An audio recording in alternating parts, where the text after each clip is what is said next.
Okay, we are finally going to start the interpretation of Rumi's work, verse by verse, word by word. As I mentioned before, Rumi is very, very important even today after 800 years.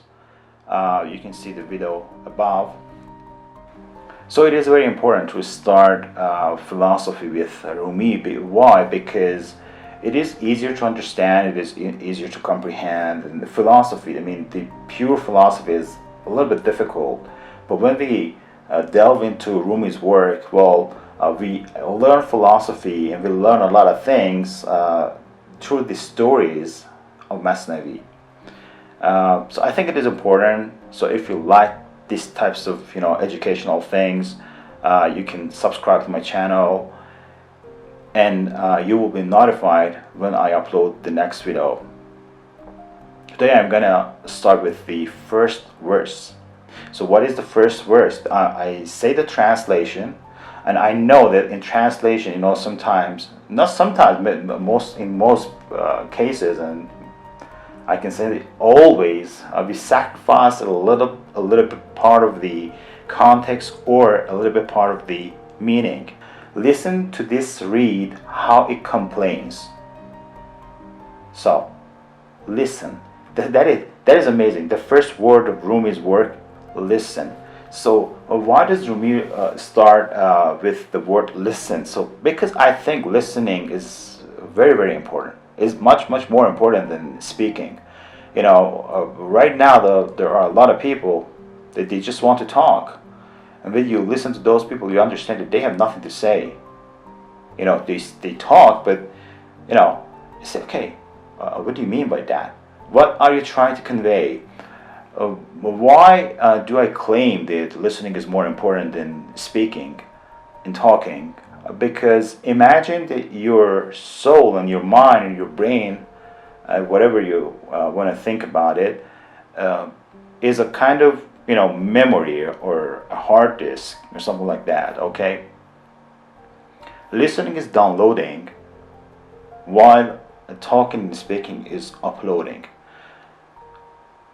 Talking and speaking is something that comes out of you. Listening is something that you get from the environment. When you listen to somebody who's talking to you, you are getting information. All right. So which one is more important? What do you think? Which one is more important? Getting information or uploading information? Maybe you say both of them are important. Okay, I agree with you. But in order to be able to upload something as a kind of speaking or talking or this kind of things, you need to have something. Imagine that you have a hard disk in your computer, in your laptop, or external, internal, whatever. Can you upload something if that hard disk is totally empty?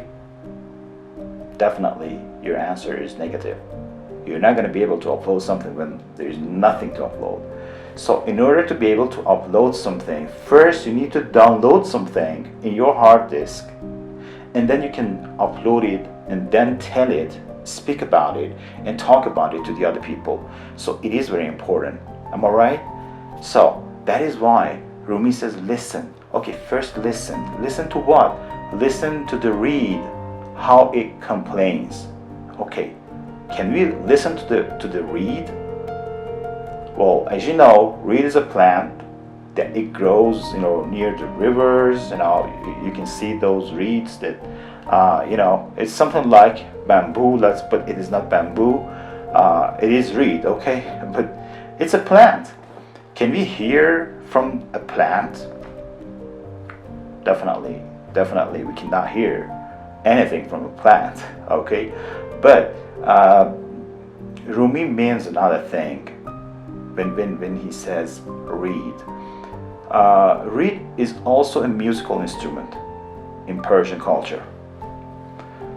And in Persian culture, in Persian language, we call it ney or ni. Okay, pay attention to this word. Ney, ni, no. And Persian, unlike Arabic, Persian is one of the big branches of Indo-European family of languages. When I'm talking about Indo-European family of languages, I mean that I'm talking about over, I don't know, maybe 200 languages in the world. It is the biggest and the most powerful family of languages, and Farsi or Persian is one of those languages. And the western part, we have the Latin languages. In the eastern part, we have the Indo-Iranian languages. I mean, the languages that we have in India, the Hindi language, and Persian language, and the sub-branches, okay? And in the western part, we have the Latin, German, French, Italian, English, Russian, I don't know, whatever we have out there. But all of them are in the same group. So we have a lot of similarities between the words and vocabularies, and even in the grammar and the structure of the language. Even in the structure and grammar of the language. Some people may say that, Persian is somehow similar to Arabic language. It is not. Definitely it is not. It has Arabic words in the language, but if you find an Iranian person was talking in Persian language to an Arab person, that Arab person does not understand anything, because even the meaning of the words in Persian language is somehow changed and during this 1,400 years, they have changed the meaning of the words. In Persian language is a kind of unique language. We have lots of poets in Persia, and Rumi is one of them. There's another one, Hafez, or Sadi, or Attar, or Khayyam, and different poets. And they are really, really great poets. Okay, why do we have a lot of poets in Persia? Because Persian language, or Farsi, is a kind of Indo-European language. All right, so we have a lot of similarities between the languages. Okay, when we say ne or ni or no, what do you understand if you are an English spoken person? In Persian, when we want to say something in a kind of negative way, we use the word ne, okay, or no. When we want to say no in Persian, we say na in Persian. Okay, what do we say in English language? In English, we also say no. In Persian, we say na. In French, we say no. We actually let the air goes to the nasal cavity a little bit, and we say no, something like that, okay? And what about in German language? In German language, we say nian, I think, nian. In Russian, we say niet, am I right? Niet, nian, no, in Persian. In Italian, we also say no. In Spanish, we also say no. In Hindi language, we say nahin, na, okay, no.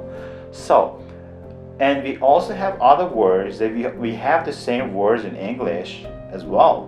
For example, when we say nothing, it means that no thing, there is nothing.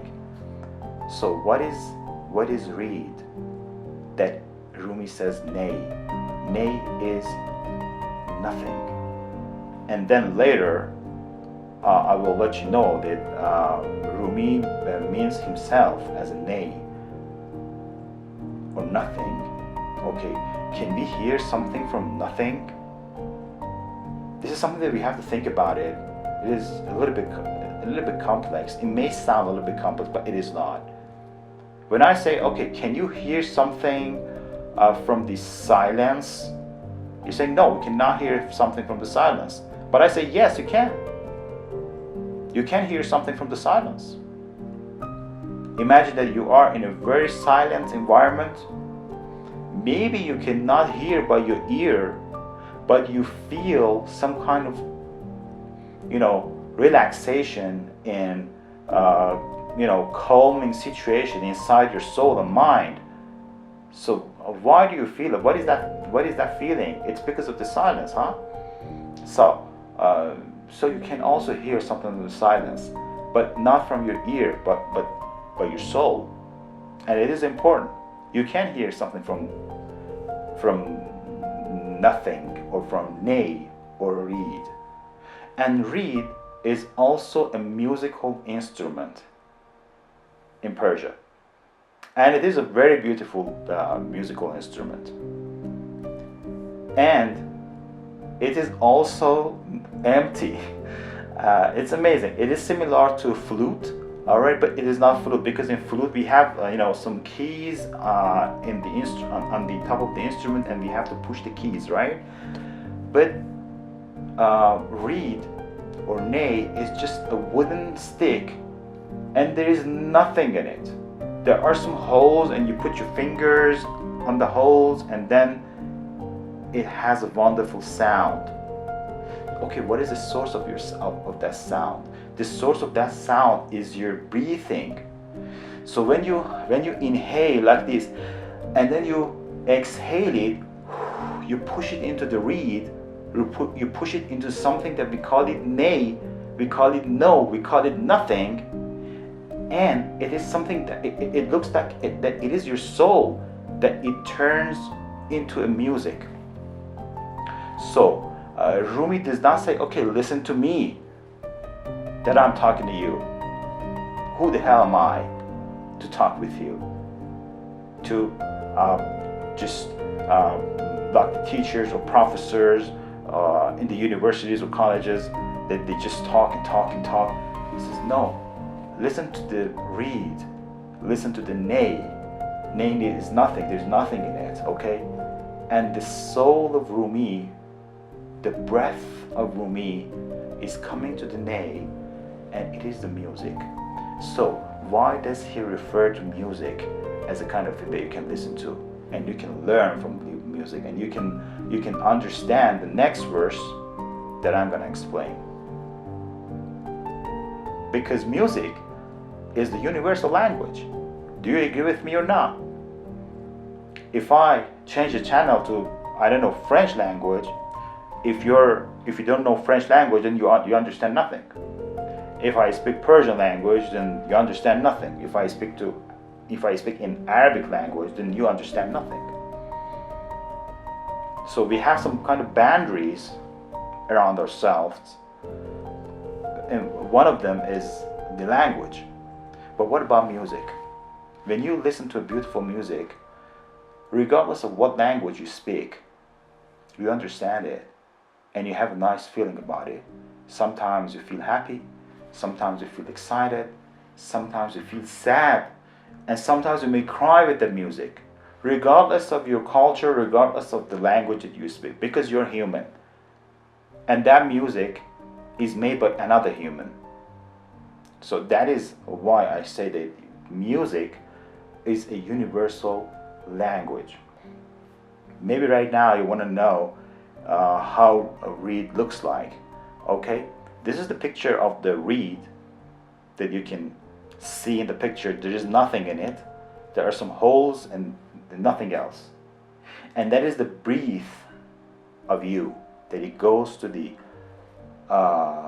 empty wooden stick, and then you put your fingers, and then you make sound of it.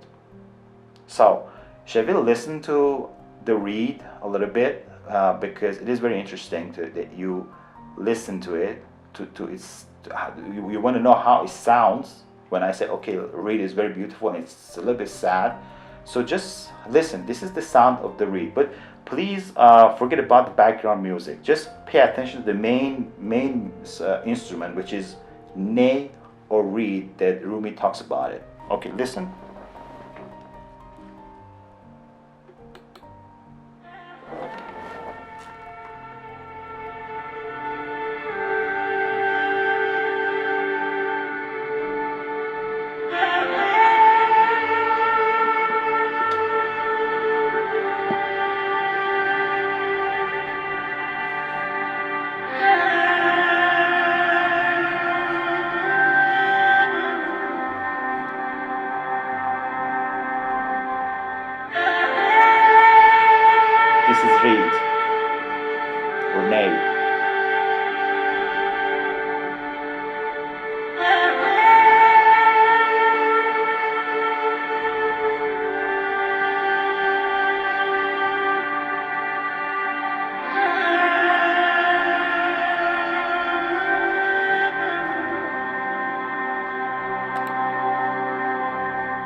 A little bit more.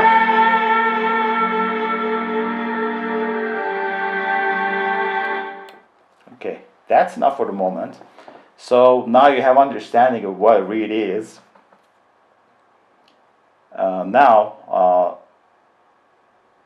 Okay, tell me, how did you feel when you heard that?